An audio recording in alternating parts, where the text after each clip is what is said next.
Kembali kita lanjutkan dialog kita, Pak Fikar. Kalau Anda mengomentari mengenai foto yang mirip dengan Abraham Samad dengan juga mirip dengan Putri Indonesia. Nah, kalau menurut Anda ini melanggar kepentingan umum atau tidak di situ? Itu ada yang...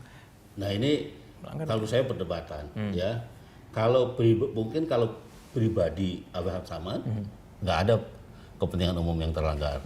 Tapi ketika Abraham Samad dilihat sebagai ketua lembaga penegakan hukum di satu negara, gitu ya, ketua KPK dalam hal ini, ya itu bisa apa nih maksudnya? Apakah kan tidak artinya sasarannya mungkin tidak hanya Abraham Samad secara pribadi, tapi juga secara institusi. Gitu. Nah ini yang kalau menurut saya itu yang bisa ditafsirkan sebagai melanggar kepentingan umumnya di situ, gitu. Nah ini yang buat itu melanggar hukum atau tidak menurut Anda? Nah, katakan kalau itu palsu begitu ya. Nah itu bagaimana?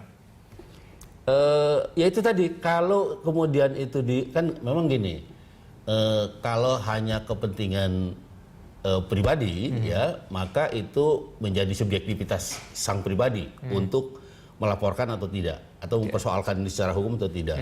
Tetapi kalau atas nama lembaga umpamanya ya, atas nama lembaga, sebenarnya tanpa dilaporkan, lembaga yang punya kewenangan untuk menyidik itu dia bisa masuk gitu. Artinya karena itu istilahnya kejahatan yang melanggar kepentingan umum.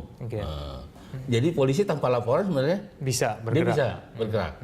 Kalau itu bisa, tapi untuk menafsirkan apakah itu ada sisi pelanggaran kepentingan umum dalam hal ini umpamanya mencemarkan nama institusi atau tidak, itu harus dinyatakan juga oleh seorang ahli gitu loh. Jadi polisi juga nggak akan sembarangan menafsirkan itu mencemarkan ya, tapi dia harus mendengar juga keterangan-keterangan dari para ahli. Oke, baik. Pak Fikar, kita bicara sekarang lebih luas lagi. Katakan kalau misal saat ini orang sudah terbiasa menerima hal itu di media sosial ya, foto-foto yang direkayasa.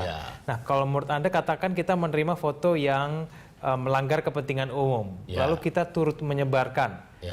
Hanya untuk santai gitu ya, bercanda begitu. Nah, gitu ya. Itu menurut Anda itu melanggar hukum atau tidak? Oke.